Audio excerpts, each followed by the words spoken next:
Question છે? Good morning sir. Morning. Best. Thank you. પરિચય આપનો. સર મારો કોડ 004 છે. ઓકે. મેં કેમિસ્ટ્રી વિષય સાથે ગ્રેજ્યુએશન કર્યું છે તેમજ પીટીસી કર્યું છે. 2016થી સરકારી પ્રાથમિક શાળામાં મદદનીશ શિક્ષક તરીકે ફરજ બજાવું છું અને જીપીએસસી ક્લાસ 1-2નું હું અગાઉ 4 ઇન્ટરવ્યૂ આપી ચૂક્યો છું. 4 વખત ઇન્ટરવ્યુ આપ્યા છે. Yes sir. કયા વિષયમાં શિક્ષક છો? સર વિજ્ઞાન ધોરણ 6 થી 8માં વિજ્ઞાન ભણાવું છું. 6, 7, 8 છઠ્ઠાથી આઠમાં. હા, ધોરણ 6 થી 8માં અપર. 2016 થી. હા, 2016 થી.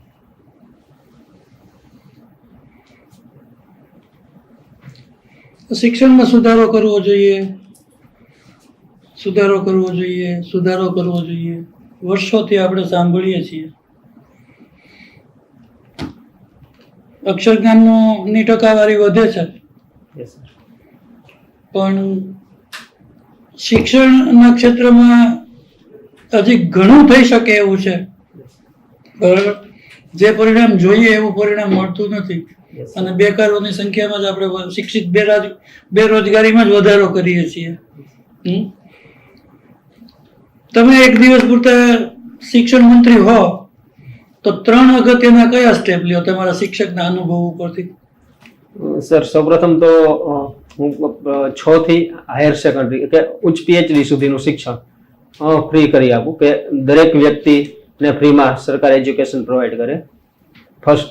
સેકન્ડ છે સર કે વર્તમાનમાં જે નાની નાની શાળાઓ છે કે દૂર દૂર વિસ્તારમાં નાની શાળાઓ જ્યાં શિક્ષક ઓછા હોય, ઇન્ફ્રાસ્ટ્રક્ચર સારું ન હોય, તો બીજું કામ એ કરીશ કે હું મોટા સંકુલ બનાવીશ કે દર 5 કિલોમીટર મોટું સંકુલ હોય જ્યાંથી 1 થી 12નું ધોરણ ત્યાં જ મળી રહે. આ 2 કામ છે સર એ હું મુખ્ય કરીશ. તો ફી તો તમે માફી કરશો તો પછી પૈસા ક્યાંથી લાવશો આટલા બધા? સર એ રોકાણ થશે, એક પ્રકારનું ખર્ચ થશે પણ એક સારું ઇન્વેસ્ટમેન્ટ બનશે. આજે આપણે જો ફ્રી એજ્યુકેશન આપશું, ક્વોલિટી એજ્યુકેશન આપશું તો બની શકે કે એક આવતી પેઢી છે એના માટે આપણે ભવિષ્યમાં જે ખર્ચ કરવા પડે છે, અત્યારે અલગથી સ્કિલ ડેવલપમેન્ટ માટે ખર્ચ કરવા પડે, સામાજિક જાગૃતતા માટે ખર્ચ કરવા પડે, તો એ બધા ખર્ચ ત્યારે નહીં કરવા પડે. એટલે અત્યારે જે રોકાણ કરશું એ ભવિષ્યમાં ખૂબ જ મોટા રિટર્ન તરીકે પાછું આવશે. કયા માધ્યમમાં શિક્ષણ આપવું જોઈએ? ઇંગ્લિશ મીડિયમનો બહુ ક્રેઝ છે.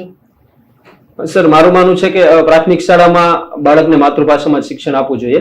ઉચ્ચ શિક્ષણ ગુજરાતી અથવા ઇંગ્લિશ ભાષામાં આપી શકાય. બરોબર. એટલે 8મા ધોરણ સુધી ગુજરાતીમાં માતૃભાષામાં ભણાવવા જોઈએ બાળકોને. બરોબર. મુછાળી માં વિશે કઈ જાણો છો? સર ગીજુભાઈ બધેકા ને મુછાળી માં કહેવામાં આવતા. એને મોન્ટીસરી શિક્ષણ પદ્ધતિથી શિક્ષણ પદ્ધતિ કામ કર્યું હતું અને તેને દક્ષિણા મૂર્તિ ગ્રામ વિદ્યાપીઠની સ્થાપના કરી હતી. આ ઉપરાંત તેને શિક્ષણ સુધારણા ક્ષેત્રે પુસ્તકો પણ લખ્યા છે. દિવા સ્વપ્ન જેમાંનું એક પુસ્તક છે. એ શું છે? સર દિવા સ્વપ્ન એમનો ખુદનો અનુભવ છે શિક્ષક તરીકેનો, કાર્ય કર્યાનો. કેવા પ્રકારનું પુસ્તક છે? વાર્તા છે, નિબંધ છે, નાટક છે, શું છે? સર નિબંધ ને નાટક નથી પણ પોતે શિક્ષક તરીકે જે કાર્ય કર્યું એ સમગ્ર કાર્યના અનુભવો એને લખ્યા છે પણ એક્ઝેક્ટલી એની કેટેગરી મને ખ્યાલ નથી સર. તમારે કેમિસ્ટ્રીનો અભ્યાસ જે છે એ તમને ક્યાં તમે એને લિંક કરશો તમારી સેવામાં ક્લાસ 1-2માં? સર ધારો કે આમાં ફર્સ્ટ ચોઇસ છે આસિસ્ટન્ટ કમિશનર જીએસટી તરીકેની. તો ઘણીવાર એવું બને છે કે કેમિકલ કમ્પોઝિશન ઉપર ટેક્સ નક્કી કરવા માટે કે કયા પ્રકારનું કેમિકલ છે એ ફાઉન્ડ કરવા માટે જ્ઞાન ઉપયોગી થઈ શકે. સર હું ઉદાહરણ આપી શકું? સર ગ્લિસરોલ છે એ સાબુ બનાવતી કોઈ ફેક્ટરી છે તો 1 કિલો સાબુમાં 10 થી 15 ગ્રામ ગ્લિસરોલ વપરાય અને એના ઉપર 18% ટેક્સ છે. હવે કોઈ ફેક્ટરી 100 કિલોગ્રામ સાબુ દરરોજનો વાપરે છે તો 150 ગ્રામની આસપાસ કે 1.5 કિલો ગ્લિસરોલ એ વાપરે. હવે જો એ વેપારી એવી ઇનપુટ ટેક્સ ક્રેડિટ કે એવું બિલ મૂકશે કે મેં તો 1 કિલો સાબુ બનાવવામાં 100 કિલો સાબુ બનાવવામાં 50 કિલો કે એનાથી વધારે ગ્લિસરોલ વાપર્યો છે તો ત્યારે મને ખ્યાલ આવી જશે કે આટલો ગ્લિસરોલ આમાં વપરાય નહીં. અને સર બીજું પણ એવું એક ઉદાહરણ છે કે સોડિયમ ક્લોરાઇડ જેને આપણે મીઠું કહીએ છીએ તો એના ઉપર 0% ટેક્સ છે. અને સર એવું જ છે કેલ્શિયમ ક્લોરાઇડ, એ દેખાવમાં મીઠા જેવું એના જેવું જ લાગે પણ એના ઉપર 18% ટેક્સ છે. હવે સર એ પ્રકારનો માલ છે એ કોઈ 0% ટેક્સ તરીકે દર્શાવતું હોય અથવા તો સપ્લાય થતી હોય તો ત્યારે સર કેમિસ્ટ્રી ગ્રેજ્યુએટ એને ખ્યાલ આવી જશે કે આ સોડિયમ ક્લોરાઇડ છે કે કેલ્શિયમ ક્લોરાઇડ કાર્બોનેટ છે. એટલે કરચોરી કરે છે એ પકડાઈ જશે. Yes sir. ગુડ. 4 વાર તમે ઇન્ટરવ્યુ આપ્યો, તમારો અનુભવ કેવો છે જીપીએસસી ના ઇન્ટરવ્યુનો? સર મારા અનુભવ સારા રહ્યા છે. મને ખૂબ જ સારા માર્ક તો નથી મળ્યા પણ બિટવીન 50 to 60 માર્ક્સ મને એવરી ટાઈમ મળ્યા છે. તો તમારા રિટર્ન પાર્ટમાં ઘટે છે? હા, રિટર્ન પાર્ટમાં સર ઇંગ્લિશ વિષયમાં માર્ક પ્રમાણમાં મારે શરૂઆતમાં થોડા હતા પણ ગ્રેજ્યુઅલી એમાં વધારો થઈ ગયો છે. બરોબર. યસ રેફરન્સ તમારા? Sir assistant commissioner state tax, assistant commissioner tribal development, STO, DILR. STM પછી ડીઆર ચીફ ઓફિસર નથી પ્રેફરન્સ? ચીફ ઓફિસર એના પછીનો પ્રેફરન્સ ચીફ ઓફિસર છે. ત્યારબાદ સોશિયલ વેલફેર ઓફિસર અને લાસ્ટમાં અન્નનાગરિક પુરવઠા મદદનીશ આમાં. તમે પ્રાઇમરી સ્કૂલમાં કામ કરો છો આટલા વર્ષથી, તો તમને એવું લાગતું નથી કે તમારે ટ્રાઇબલને પ્રેફરન્સ પહેલા આપવો જોઈએ જ્યાં સેવાની તકો વધારે છે? હા સર, એ વિકલ્પ પણ ઉત્તમ છે પરંતુ એ વિકલ્પમાં મને બે બાબત પહેલા વિકલ્પ કરતા થોડી ઓછી લાગી. પહેલું રીઝન તો એ છે કે એ પોસ્ટ છે એ જે ટ્રાઇબલ કોન્સન્ટ્રેટ ધરાવતા વિસ્તાર છે એ વિસ્તાર પૂરતી જ સીમિત છે. તો જ્યારે આસિસ્ટન્ટ કમિશનર જીએસટી છે એની પોસ્ટ આખા ગુજરાતમાં છે તો મારું કામ કે એક્સપિરિયન્સ એ વિસ્તાર પૂરતો સીમિત બની જશે. અને સેકન્ડ છે સર કે એમાં પ્રમોશનના ચાન્સીસ ઓછા છે પ્રમાણમાં, જ્યારે આસિસ્ટન્ટ કમિશનર જીએસટીમાં પ્રમોશનના ચાન્સીસ વધારે છે. તો એ સારી કેરિયર ઓપોર્ચ્યુનિટી છે એટલે મેં એ પોસ્ટને પ્રથમ પ્રેફરન્સ આપ્યો. આસિસ્ટન્ટ કમિશનર સ્ટેટ ટેક્સ છે એની કેડર આખા ગુજરાતમાં છે. Yes sir. તો એ કયા યુનિટમાં વહેંચાયેલા છે ખ્યાલ છે તમને? સર ડિપાર્ટમેન્ટ કઈ રીતે વહેંચાયેલું છે, એની hierarchy establishment yes sir. Yes sir. જણાવો. સર 12 ડિવિઝન છે ટોટલ. 12 ડિવિઝન નીચે 24 સર્કલ છે. 24 સર્કલ નીચે 103 કટક યુનિટ છે અને યુનિટના વડા આસિસ્ટન્ટ કમિશનર સ્ટેટ ટેક્સ હોય છે. અને સર હાયરકીમાં નીચે junior clerk, senior clerk, then after inspector, then after state tax officer, then after assistant commissioner GST, deputy commissioner GST, joint commissioner GST, additional commissioner અને સ્પેશિયલ કમિશનર, એની ઉપર chief commissioner of GST. Chief કમિશનરનું નામ જાણો છો અત્યારે કોણ છે? સર એક્ઝેક્ટ મને ખ્યાલ નથી પણ કદાચ ગુપ્તા સર છે, મને ખ્યાલ નથી સર. કરેક્ટ કરી લેજો. Yes sir. આસિસ્ટન્ટ કમિશનર અને સ્ટેટ ટેક્સ ઓફિસર આ બંને વચ્ચે ડિફરન્સ શું છે? સર સ્ટેટ ટેક્સ ઓફિસર છે વર્ગ 2 ની જગ્યાએ છે, આસિસ્ટન્ટ કમિશનર વર્ગ 1 ની જગ્યાએ છે. ફર્સ્ટ. સેકન્ડ છે કે આસિસ્ટન્ટ કમિશનર છે એ સ્ટેટ ટેક્સ ઓફિસરના સુપિરિયર છે, ક્લાસ 1 છે. ઘટકની જવાબદારી એની હોય છે, સ્ટેટ ટેક્સ ઓફિસરની જવાબદારી ઘટકની હોતી નથી આખી. અને બીજો ડિફરન્સ એ છે કે જ્યારે કોઈ રિફંડ મંજૂર કરવાના હોય તો આસિસ્ટન્ટ કમિશનર છે એ 10 લાખ સુધીનું રિફંડ મંજૂર કરી શકે છે, જ્યારે સ્ટેટ ટેક્સ ઓફિસર છે ટોટલ કેટલા ટેક્સ સ્લેબ છે જીએસટી? Yes sir. કેટલા છે? Sir 0, 5, 12, 80 and 28. Zero rated tax છે અને એક્ઝેમ્પ્ટ રેટેડ ટેક્સ રેટિંગ બીજી સિસ્ટમ છે, બે વચ્ચે ડિફરન્સ ખ્યાલ છે? ના સર, એ મને ખ્યાલ નથી.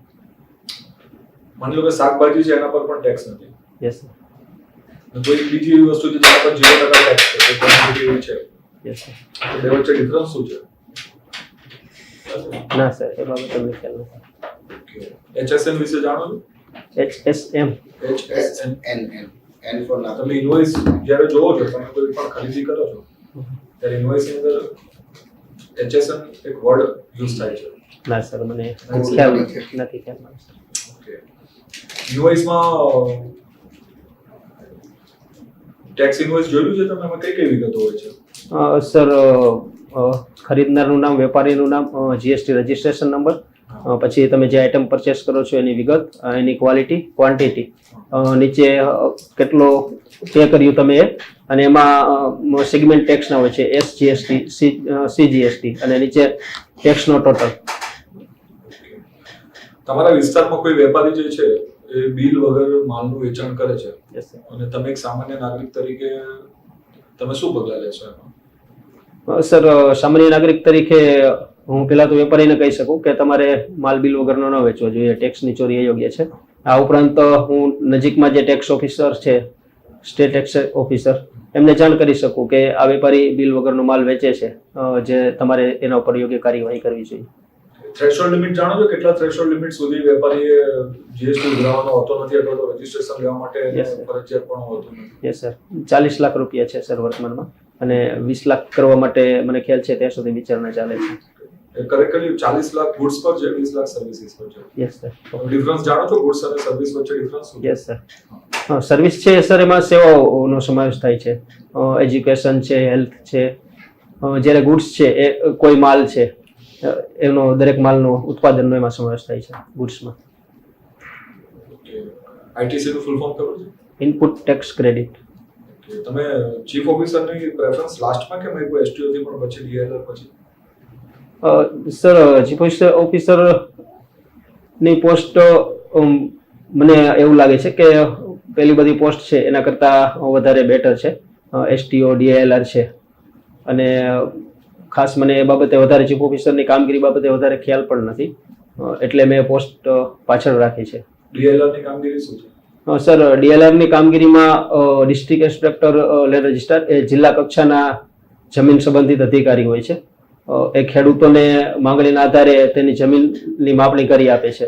ગામના જે જમીન સંબંધિત નકશા અને નમૂના હોય એને અદ્યતન રખાવે છે, સર્વેની કામગીરી ઉપર દેખરેખ રાખે છે, અને કલેક્ટરશ્રીના જમીન સંબંધિત બાબતોના સલાહકાર હોય છે. સચિવાલયના કયા વિભાગમાં આવશે ડીએલઆર ની પોસ્ટ? મહેસૂલ કયા વિભાગના અંતર્ગત મહેસૂલ જિલ્લા કક્ષાએ જે ડીએલઆર ની પોસ્ટ હોય છે? મહેસૂલ વિભાગ અંતર્ગત આવશે. કયા કમિશનરેટમાં આવશે? સોરી સર, એ મને ખ્યાલ નથી. નામ ખબર છે? રેવન્યુ અત્યારે સચિવ કોણ છે? ના સર, સોરી, મને યાદ નથી. આઈટીસી થઈ ગયું ને? આઈટીસી નું પૂરું નામ ખબર હા, છે? Input tax credit. જીએસટી જ્યારે ઇમ્પ્લિમેન્ટ થયું ત્યારે એવું કહેવાતું હતું કે જીએસટી આવવાથી મોંઘવારી ઘટશે. તો એક્સપ્લેન કરી શકો કેવી રીતે ઘટે? જીએસટી ના ઇમ્પ્લિમેન્ટેશન થી મોંઘવારી કેવી રીતે ઘટે? Yes sir. એક્સપ્લેન કરો. હા સર, ફર્સ્ટ રીઝન છે કે પેલા જે કાસ્કેડિંગ ઇફેક્ટ જોવા મળતી, ટેક્સ ઉપર ટેક્સની ઇફેક્ટ, તો એના કારણે વસ્તુના ભાવ વધારે હતા. ફર્સ્ટ રીઝન એ ઇફેક્ટ નાબૂદ થઈ. અને સેકન્ડ એ છે કે જ્યારે જીએસટી નું કેલ્ક્યુલેશન કરવામાં આવે છે અત્યારે, તો એનો બેઝ છે એ ઉત્પાદન સ્થળે જે હોય, ધારો કે 100 રૂપિયાની કોઈ વસ્તુ છે, ફર્સ્ટ વેપારી 12% ટેક્સ ચૂકવે છે, તો પેલા એવું થતું કે એની બેઝ પ્રાઇસ 112 બની જતી, હવે એ બેઝ પ્રાઇસ 100 જ રહે છે. તો આ બંને કારણોને કારણે ઉત્પાદનના ભાવ છે એ કાસ્કેડિંગ ઇફેક્ટમાં ટેક્સનો અમાઉન્ટ વધારે આવતી વેલ્યુ કરતા. Yes. એવું થતું ને, ટેક્સ ઉપર ટેક્સ લાગતો. યસ.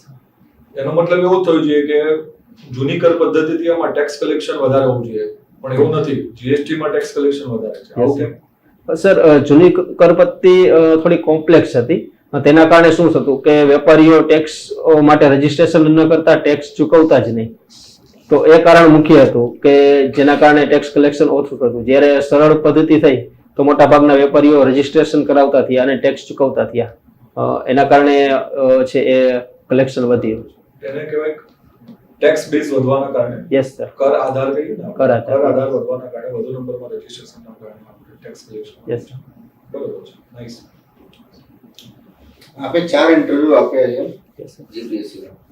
4 ઇન્ટરવ્યુમાં આપનો કોણ હતા પેનલિસ્ટ?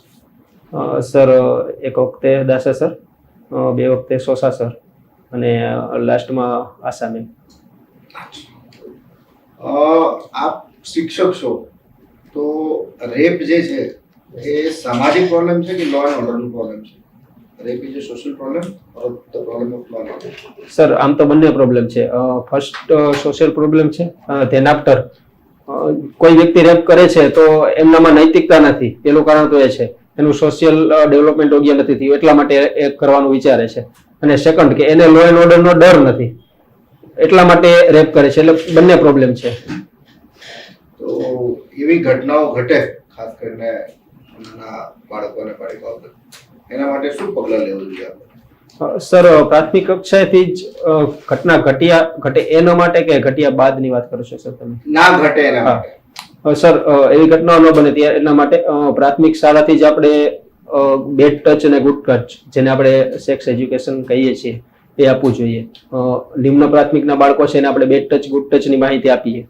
તેના પર હાઈસ્કૂલના બાળકો છે એને આપણે પિરિયડ સાયકલ્સ, શરીરમાં આવતા બદલાવો એની માહિતી આપીએ. અને ઉપરને કોલેજ કક્ષાએ આપણે કોન્ટ્રાસેપ્ટિવ યુઝ એ બધાની માહિતી આપીએ. તેમજ સર પ્રાથમિક કક્ષાએથી જ રક્ષણ માટેની જે તાલીમ છે, આ ઉપરાંત એને પોતાના રક્ષણ માટે સરકારશ્રીની જે વેબસાઇટો છે, નંબરો છે, એની માહિતગાર કરીએ. અને આ પ્રકારનું કોઈ કૃત્ય કરવાનો પ્રયત્ન કરતું હોય તો એને રજીસ્ટર કરવાની કે પરિવારના કે સભ્યને કે શિક્ષકને જાણ કરવાની હિંમત દાખવે એ માટે ટ્રેન કરીએ. અને સ્કૂલમાં આના સંબંધિત કશું ચાલે છે ખરી એક્ટિવિટીઝ ગતિવિધિ? સર બેડ ટચ અને ગુડ ટચની માહિતી અમારે બાળ કલ્યાણ વિભાગ દ્વારા દર વર્ષે આપવામાં આવે છે બાળકોને. આપ એ હાજર થઈને જોયા છો કે રીતે લોકો તાલીમ આપે છે? ના સર, મેં તાલીમ નથી જોઈ. ના સર. ધારો કે અમે 3 બાળક છીએ, અમને 3ને તાલીમ આપવું હોય એઝ અ શિક્ષક, તમે ચાલુ કરો તાલીમ આપો અમને. અમે 3 બાળક છીએ 6ઠ્ઠા ધોરણના. હવે એના માટે અમને એ કરો. એના માટે જુદો સ્ટાફ હોય છે એવું છે? સર મહિલા અને બાળ કલ્યાણ વિભાગમાંથી જે લોકો ટ્રેન થયેલા હોય છે ને એ લોકો આવે છે. આપે કદી જોયું છે ખરી? ના સર, મેં નથી જોયું હોય. એટલે આ બેડ ટચ ગુડ ટચ ની સિમ્પલ મને ખ્યાલ છે કે કોઈ વ્યક્તિ ચેસ્ટના ભાગને ટચ કરે તો ધેટ મીન્સ બેડ ટચ. કોઈ ખંભે હાથ મૂકે અથવા માથે હાથ મૂકે તો એ ગુડ ટચ છે, બેડ ટચ નથી. એટલે પેરેન્ટ સિવાય? હા, પેરેન્ટ સિવાય. Yes sir. National anti profiteering authority એના વિશે કંઈ જાણો છો? સર જીએસટી અંતર્ગત એ ટ્રિબ્યુનલ કે એની સ્થાપના કરવામાં આવી છે, પરંતુ સર વધારે ખ્યાલ નથી મને એના વિશે. SGST CGST? સોરી સર, એ ખ્યાલ નથી મને. એન્ટી પ્રોફિટરિંગ એટલે શું? સર ખોટી રીતના કોઈ સંસ્થા કે વ્યક્તિ કે વેપારી નફાનો લાભ ન લઈ લે એના માટે એને એન્ટી પ્રોફિટિંગ કહેવામાં આવે છે. આપ શિક્ષક છો, બહુ સોબર પર્સનાલિટી છે આપનું, પણ અમારે જાણવું છે એવા કયા 3 સર્કમસ્ટાન્સીસ છે જેમાં તમે કોઈનું મર્ડર કરી શકો? સર ફર્સ્ટ ઓફ ઓલ તો કોઈ આતંકવાદી છે અને મને એવું લાગે છે કે સામાન્ય નાગરિકોને નુકસાન કરી શકે છે, દેશને નુકસાન કરી શકે છે, અને જો મારી પાસે બીજો કોઈ વિકલ્પ ન હોય તો હું એનું મર્ડર કરી શકું. સેકન્ડ છે સર કે કોઈ ક્રિમિનલ છે એને પકડી શકાય એમ નથી અને મારા ઉપર જીવનું જોખમ છે અને મેં તમામ વિકલ્પો ચકાસી જોયા છે, પરંતુ મારે ન છૂટકે જ એને મારવો પડે તો હું સેલ્ફ ડિફેન્સમાં એને મારી શકું. ત્રીજું સર વર્તમાનમાં તો મને આ 2 વિકલ્પ, 2 બાબતો છે એ મને ખ્યાલ આવે છે. અને સર એક એવી કન્ડિશન બની શકે કે કોઈ ટેરરિસ્ટ હોય અને મને એવું લાગે કે દેશને નુકસાન. ફર્સ્ટ કીધું સર, સોરી, 2 જ મને ખ્યાલ છે. ગુજરાતમાં કરપ્શન છે? Yes sir. કઈ રીતે કહી શકો કે છે? સર ન્યૂઝપેપર જુઓ, દરેક 2 દિવસે કોઈ અધિકારીઓ લાંચ લીધેના દાખલા મળતા જોઈએ તમને, તો એ કરપ્શન છે, તેના પરિણામે પોસિબલ બને છે. એટલે ગુજરાતમાં ખાલી સરકારી વિભાગમાં જ કરપ્શન છે કે ઓવરઓલ બાકી બધી જગ્યા પર કરપ્શન છે? સર કરપ્શન તો બધે જોવા મળે છે, ખાનગીમાં પણ જોઈ શકાય છે. ખોટી રીતના ડુપ્લિકેટ માલ વેચવો તો એ પણ એક પ્રકારનું કરપ્શન છે, ટેક્સ ચોરી કરવી એ પણ કરપ્શન છે.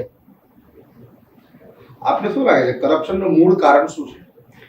સર કરપ્શનનું મૂળ કારણ નૈતિકતાનો અભાવ છે વ્યક્તિમાં, કોઈ વ્યક્તિ હોય કે સંસ્થામાં હોય.